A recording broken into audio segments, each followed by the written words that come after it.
sa PTV. Magandang gabi, Luzon, Visayas at Mindanao at sa ating mga kababayan sa abroad, lalo na sa mga OFW. Samahan niyo ulit ako sa loob ng isang oras na talakayan tungkol sa mga usapin at pangyayari sa ating bansa. Hihimayin din natin ang mga programa ng ating pamahalaan para sa bawat Pilipino sa bagong Pilipinas. Ako ang inyong papasek or Presidential Advisor for Poverty Alleviation, Secretary Larry Gadon. At ito ang Larry Gadon Live! Sa ating unang issue ng bayan, inilunsad ni Pangulong Ferdinand R. Marcos Jr. ang electronic food vouchers para sa mga benepisyaryo ng Walang Gutom Program. Positibo si Pangulong Marcos Jr. na mas bababa pa ang bilang ng mga pamilyang Pilipino na nagugutom bago matapos ang taon. Itong mga benefits na ito na binibigay ng ating pamahalaan under President Bongbong Marcos ay bukod pa doon sa mga 4Ps. Ito ay yung mga talagang food poor na tinatawag na kinakailangan talagang asistihan at bigyan ng ayuda para sa kanilang pang-araw-araw na pagkain. Dati, ang vouchers na ito ay ipinapamahagi ng ating mga kawani sa barangay upang yung mga talagang mga sakop ng kanilang barangay na nakikita nila na talagang hirap sa kahit sa pagkain lamang ay sila ang nagbibigay ng vouchers. At itong mga vouchers naman na ito ay itinalaga ng Department of Social Welfare na hindi ito magagamit na papalitan o ipagpapalit sa pera. Sapagkat ang vouchers na ito ay yan ay magagamit lamang doon sa pagbili ng mga pagkain na makikita lamang sa mga accredited na mga tindahan. Kaya hindi ito yung basta ipinamimigay para lamang na madayain. Ito ay talagang napakaganda ng sistema na ginawa ng ating Department of Social Welfare. At ito ay plano na gawin pang mas maganda ang sistema sa pamamagitan ng electronic vouchers. Ang ibig sabihin nito ay pwede na itong maidaan sa mga digital gadgets at doon ay makikita ang mas maganda ang pag-monitor nito sapagkat talagang ito ay digitalized na. Layunin ni Pangulong Bongbong Marcos na babawasan ang poverty incidence rate ng at least 9% bago matapos ang kanyang termino. At ito naman ay unti-unti natin na nakakamit sapagkat noong umupo si Pangulong Bongbong Marcos bilang presidente ay 18% ang poverty incidence rate. At sa loob lamang ng isang taon at kalahati, more or less ay nabawasan na ito ng 15%. Kaya ngayon, itong taon ng nakaraan na 2024 ay tinataya na umabot na ng 13% more or less ang ibinaba ng poverty incidence rate. Kaya tayo ay papalapit na doon sa minimum target ng 9% na gustong mangyari ng ating Pangulong Bongbong Marcos. Kaya samahan nyo lamang ang mga programa ng ating pamahalaan upang makamit natin ang ating layunin na maibaba ang antas ng kahirapan sa ating bansa. Sa atin namang ikalawang issue ng bayan, naglaan ang Department of Agriculture ng 3.3 billion para sa pagtatayo ng karagdagang 300 rice mills sa loob ng 3 taon. Target nito mapabuti ang pagpapatuyo ng palay at mabawasan ang pagkalugi sa ani ng mga magsasaka. Itong plano na ito ay napakaganda sapagkat ito talaga ang magpapataas sa rice production natin. Sapagkat noong kami ay nangangampanya noong 2021 and 2022 ay isa ito sa aking pangunahing panukala na dapat na harapin at bigyan ng atensyon ng pamahalaan. Sapagkat kalunos-lunos ang kalagayan ng ating mga magsasaka. Kapag kayo ay nagbabiyahe sa probinsya, makikita natin na sila ay nagpapatuyo, nagbibilad ng palay sa sa mga kalye, sa mga plaza, sa mga highway.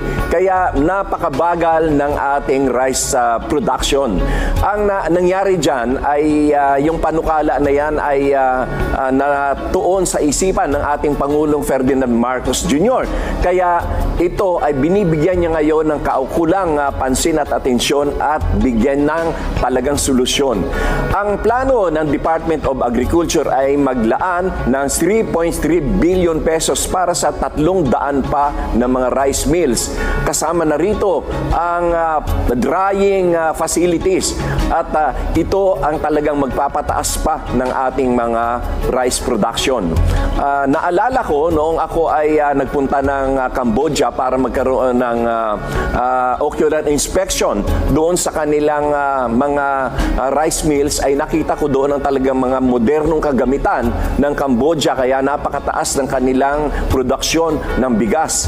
At doon ay lahat ay automated, pati yung pagpapatuyo ng palay hanggang sa paggiling nito at paglagay sa truck at paglagay sa sako, lahat yan ay automated. Kaya naman napakaganda ng kanilang sistema. At ito ang gustong mangyari ng ating Pangulo sa pamamagitan ng pagpapatupad ng Department of Agriculture. At panghuli sa ating issue ng bayan, inanunsyo ni Pangulong Ferdinand R. Marcos Jr. na mayroon ng pansamantalang matutuluyan ang lahat ng pamilyang nawalan ng tirahan dahil sa magnitude 6.9 na lindol sa Cebu. Sinimulan na ng pamahalaan ang pagpalit ng mga tent sa mas matibay na modular housing units para sa mga apektadong residente. Ito ay napakagandang hakbang na ginawa ng ating pamahalaan sapagkat yung mga tent na dating mga temporary shelters ay nasisira din kapag malakas ang hangin at kapag malakas ang ulan. At ang kanilang privacy ay talagang hindi maganda sapagkat nasisilipan sila at sila ay hindi nagkakaroon ng mas konbinyente na temporary shelter. Itong ginawa ng ating pamahalaan doon sa mga modular housing ay napakaganda, napakatibay, napakakonbinyente at talaga namang hindi ito masisira basta-basta kahit na malakas ang ulan at ang hangin. Kaya ating nakakatuwa itong ginawa ng ating pamahalaan dito sa pagtulong sa mga nasalanta ng lindol sa Cebu na napakalakas at yung mga nawasak ang mga tahanan. Samantala, nais natin batiin ang ating mga bisita mula sa Marinduque State University. Napakarami nila rito at sila ay dumalaw dito sa studio ng PTV, dito sa Larry Gadon Live upang saksihan kung paano natin ginagawa ang ating programa. Kaya mabuhay, maraming salamat sa inyong pagdating dito sa studio ng Larry Gadon Live. Mabuhay ang Marinduque State University. Ang mga estudyante dyan ay talagang mga tatalino at mga masisipag na mag-aral. At sunod-sunod ang mga nangyayaring lindol sa ating bansa at kasama sa nag-aabot ng tulong sa ating mga kababayan ang Philippine Coast Guard. Kaya naman sa ating pagbabalik, makakasama natin si Philippine Coast Guard Commandant Admiral Ronnie Hill Gavan. Kaya huwag kayong bibitiw at magbabalik pa ang Larry Gadon Live!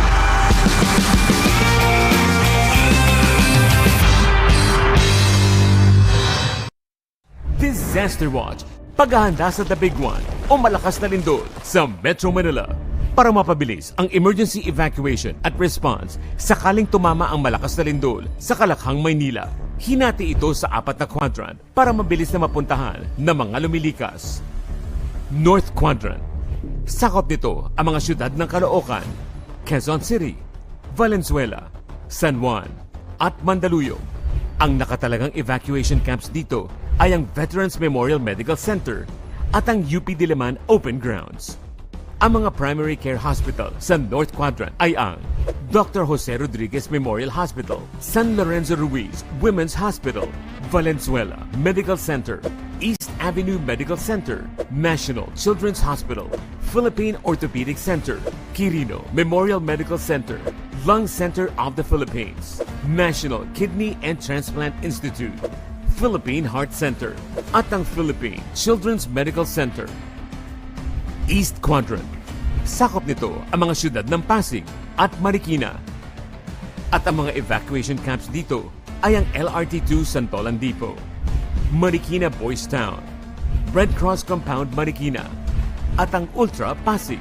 Ang mga primary care hospital sa East Quadrant ay ang Amang Rodriguez Memorial Medical Center at ang Rizal Medical Center.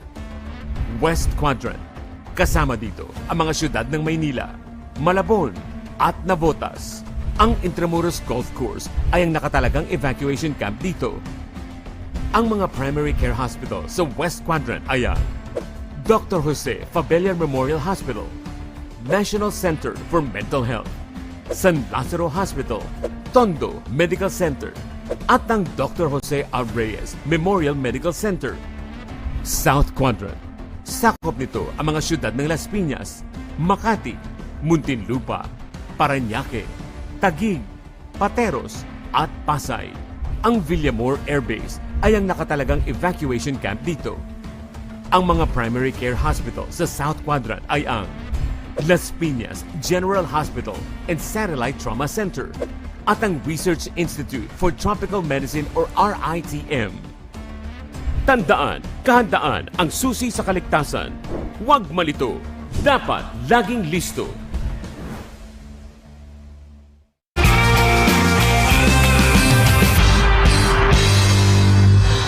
Nagbabalik ang Largadon Live at kasama natin ngayong gabi sa ating programa si Philippine Coast Guard Commandant Admiral Ronnie Hill Gavan. Magandang gabi, Admiral Gavan, at maraming salamat sa iyong pagpapaunlak sa aming imbitasyon dito sa programang ito.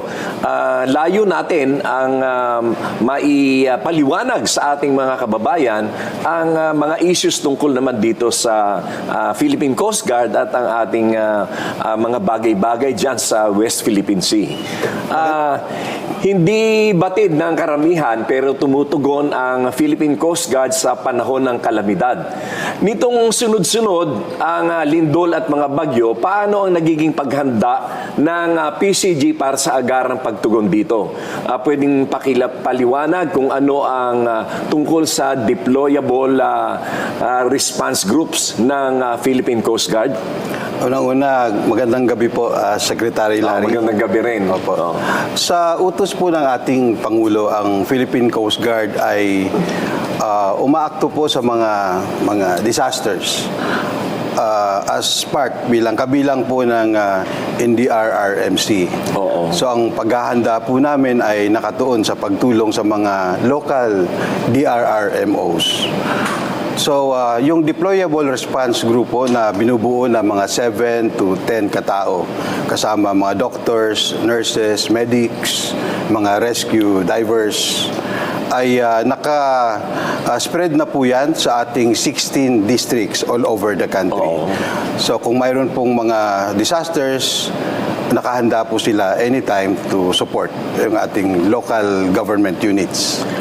Pero maipaliwanag din natin sa ating mga kababayan na ang Philippine Coast Guard is not under the military establishment of the country, but this is actually a civilian group. Kaya nga, kahit yung mga disasters na ito, mga kalamidad, ay inyong talagang pinupuntahan at kayo ay tumutulong. Because the nature of your organization is not strictly military. Tama po yan.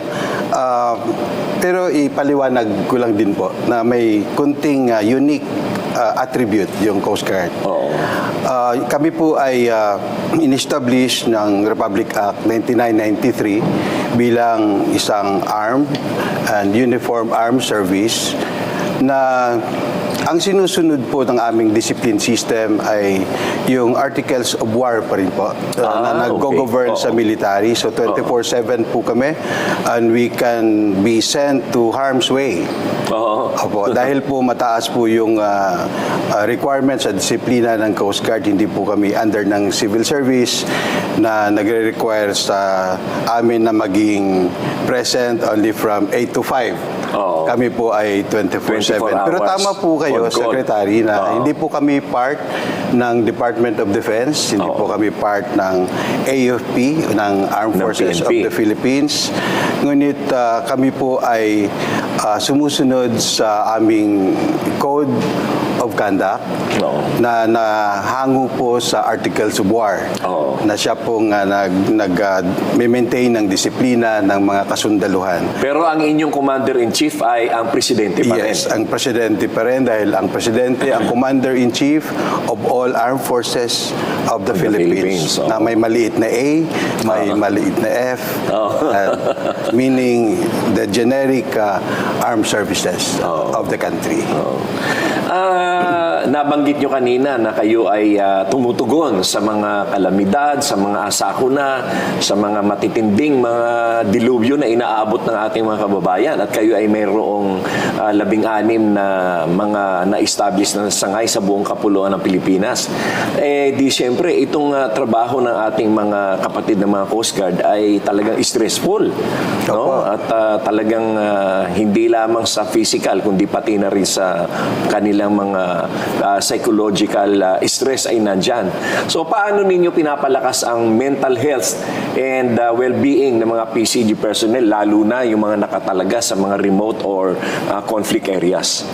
Unang-una po, mayroon tayong post-mission debriefing na sinasagawa. Naka-SOP na po yan. Ang ating nursing service, ang ating medical service ay nagko-collaborate po to provide, bigyan po ang mga tauhan natin ng tamang advice after every mga stressful na mga mission. Ngunit para po masustain ito, tinitingnan po natin yung kabuuhan po ng pagkatao ng ating mga miyembro sa Philippine Coast Guard. So atin pong binibigay sa kanila yung kanilang karampatang benepisyo. Sinisigurado po natin na nabibigyan sila ng tamang respeto at saka tamang recognition dahil yun na po yung buhay namin. The Coast Guard is established para po mag-manage, mag-responde sa mga crisis. So para po masustain yan, dapat yung individual, ang unahin po namin, yung kanila pong buong pagkatao. So sa ngayon naman po, mababa po ang aming issues on moral and discipline. So, ano sila ngayon? Mataas ang kanilang moral. Opo, siguro po nakatulong din yung aming mataas na public approval rating. Oo. Yung pride po ng bawat Coast Guard ay buo sa ngayon.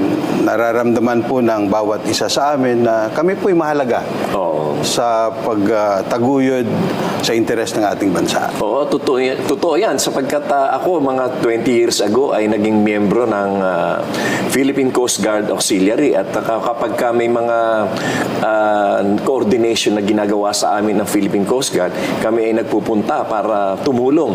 Opo. Sa mga kalamidad. At saka yun nga lang, kasi noong ako ay bata-bata pa, mas maliksi yung aking katawan noon, kaya ako ay nandoon. Napakaganda rin ang pagiging samahan dyan sa Philippine Coast Guard Auxiliary.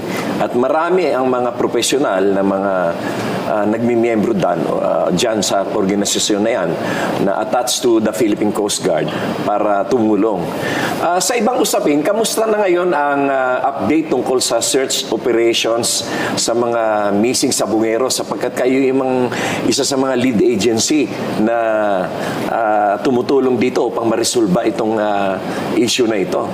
Opo, tuloy-tuloy po ang suporta natin sa Department of Justice. Natitigil lang po tayo pag mayroong mga seismic activities, yung bulkang Taal, or masama po yung panahon. Yung usapin po tungkol doon sa ebidensya ay sa Department of Justice na po yun. Basta kayo ay doon sa paggangalap lamang ng mga remains kung meron. Opo. Hanggang doon lang po kami. Kami rin po ay nakikipagtulungan sa Philippine National Police. Pero hindi kayo nag-i-issue ng mga ito ay ganito, ganyan. Hindi po. Hindi ipinapaubaya niyo yun sa mga proper agencies. Ang sa amin lang po ay sinisigurado naming maayos po naming makuha yung kung meron mang ebidensya. Mga bagay na dapat kunin sa ilalim ng tubig. So we have actually 36 technical divers na-involve sa operation na ito ngayon. At siguro po, matanong nyo na rin po, Sir Secretary, paano po namin sinisigurado na yung health and well-being ng aming mga divers? Tayo po ay mayroong medical team doon, may hyperbaric tayo on board. Oo. May hyperbaric doctor tayo on board na tumitingin po sa ating mga divers. Oo, kasi naging issue din yan na, na yung pagkakaroon ng problema sa kalusugan yung mga divers natin. Diyan sa Taal, di ba? Oo.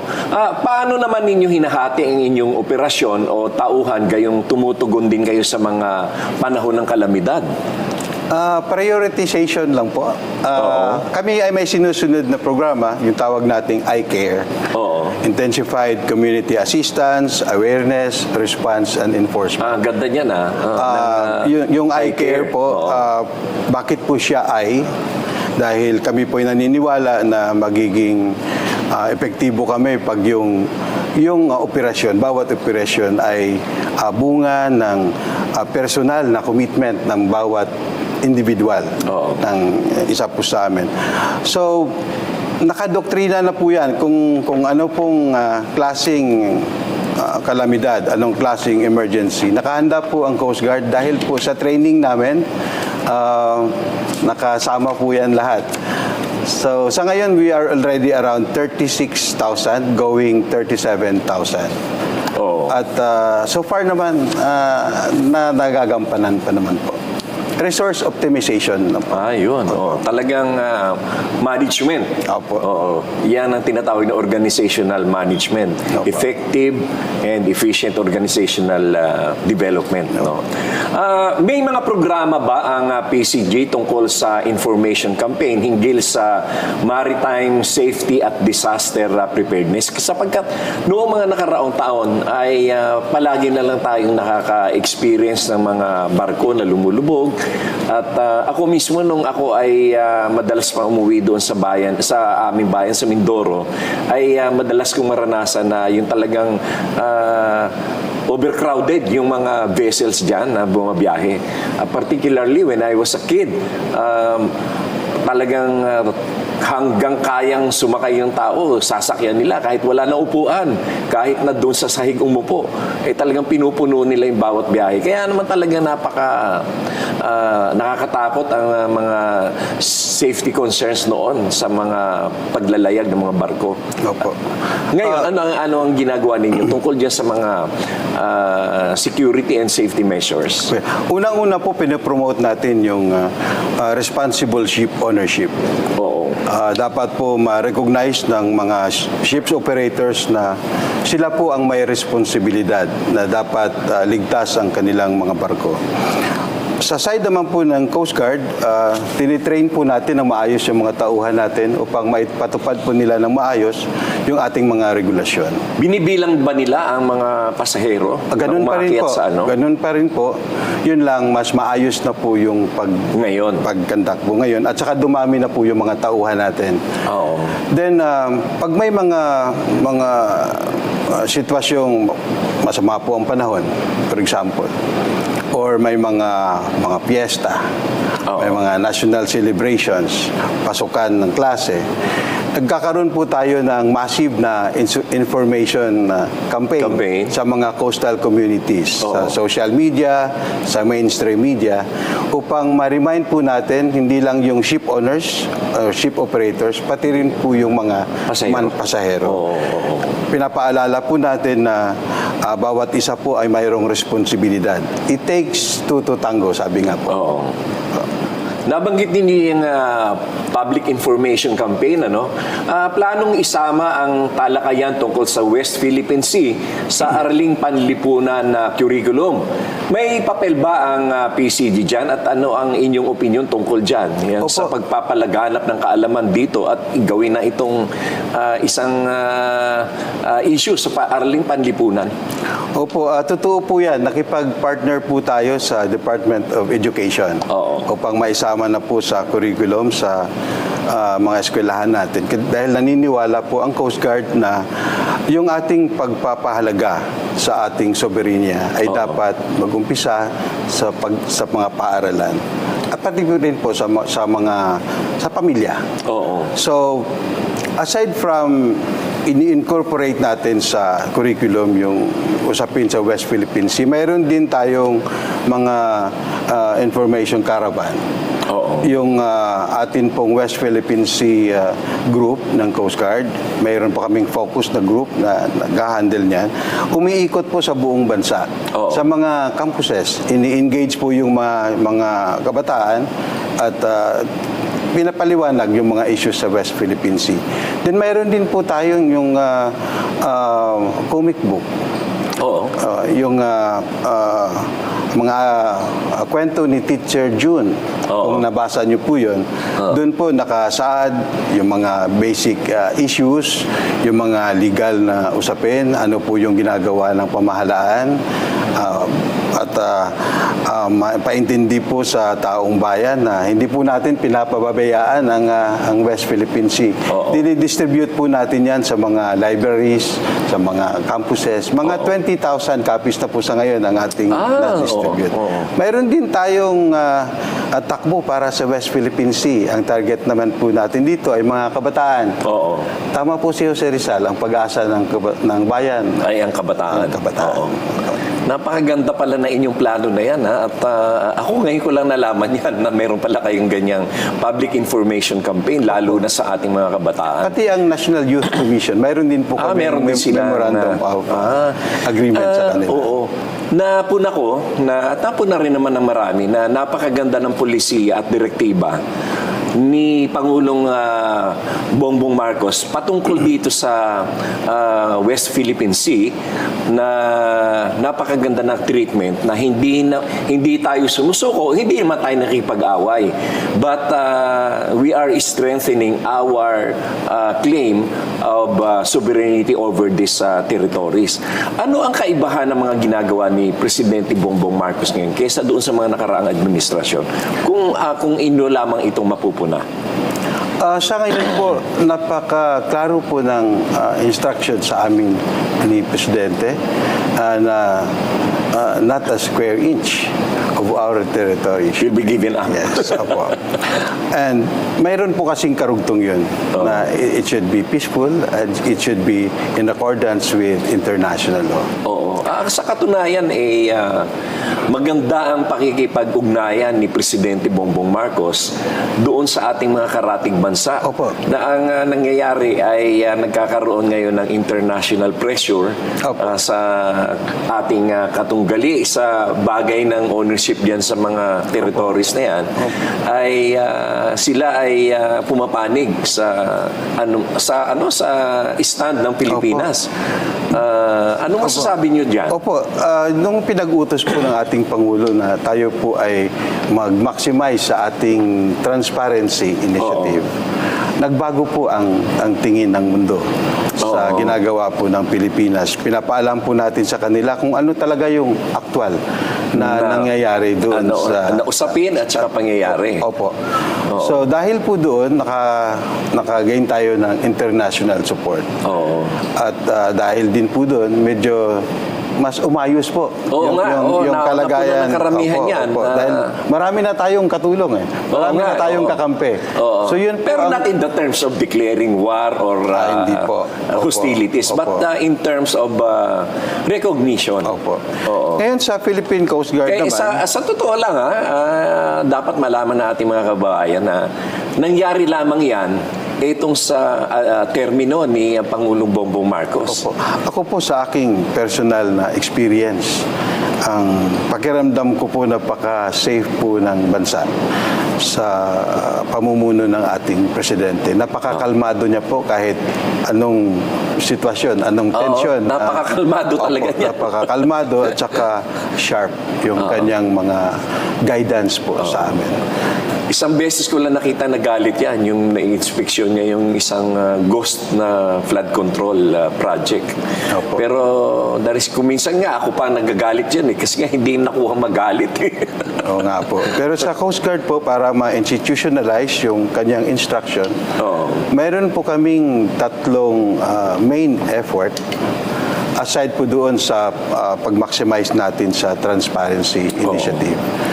Nabanggit niyo yung transparency. Paano naman ninyo tinutugunan o nilalabanan ang mga disinformation ng mga ibang interest group dyan sa issue ng West Philippine Sea? Simple lang po. Sinasabi po natin kung ano po yung totoo, katotohanan, at dapat po mas mabilis tayo. Oo. So, para mangyari po yan, naglalagay po tayo ng mga media personalities sa ating mga barko para Oo. sila po mismo ang makakita, sila rin po mismo ang makapagsabi. Hindi lang po sa ating mga kababayan, kundi sa buong mundo. Oo. Kung ano po yung actual na So, ginagawa nangyari. nyo pala ito yung open policy. Opo, wala po tayong tinatago. Dahil tayo naman yung nasa tamang side. Sabagay. Pag nasa tama ka talaga, hindi mo dapat itago. Opo. Oo. Malaki ang naitutulong ng media at saka ng social media. Opo. Actually, ang isa sa mga lakas natin ay yung impormasyon. Oo. At dahil yan po ang ating lakas, ang media po ang ating pinaka-importante. Itong media ba na ito ay meron din kayong pinapayagan ng mga foreign correspondents na Mayroon din po. sumilip sa mga sitwasyon dyan sa ating mga karagatan? Opo, yan po siguro ang isa rin sa kakaiba Oo. sa ating pag-manage ngayon sa mga issues sa West Philippine Sea. Naging mas transparent tayo, hindi lang po sa ating local audience. So, meron talaga kayong open rin policy? Po. Opo. Oo. Depende lang po sa sitwasyon din minsan. Oo. Kung medyo grabing alon, o nakita po natin, may mga impormasyon po tayong mas magandang i-verify po muna namin, kami lang po muna.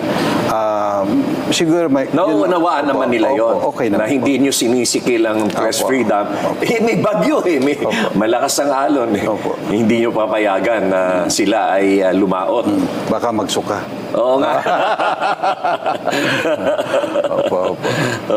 Pansamantala ay muli muna nating puputulin ang ating usapan at maya-maya ay kukumustahin naman natin ang mga hakbang ng PCG sa pagpoprotekta ng soberenya at teritoryo sa West Philippine Sea. Lalo pat kabi-kabila rin ang mga ulat ng harassment dyan. Kaya manatiling nakatutok at ito pa rin ang Larigadon Live!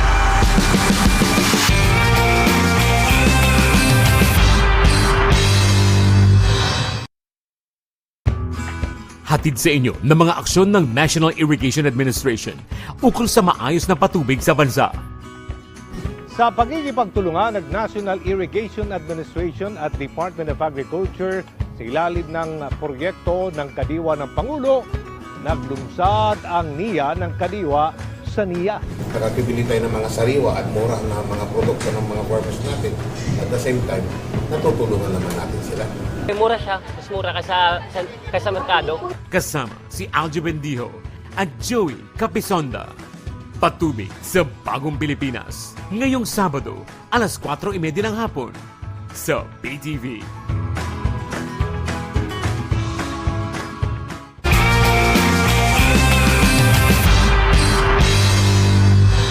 Patuloy kayong nanunood sa Larigadon Live.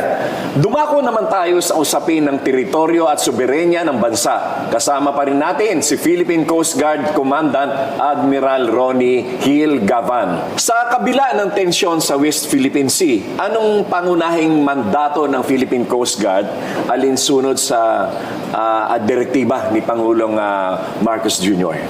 Ang pinaka clear po, lagi po natin itong naririnig, wala po tayong isusuko na bahagi ng ating teritoryo.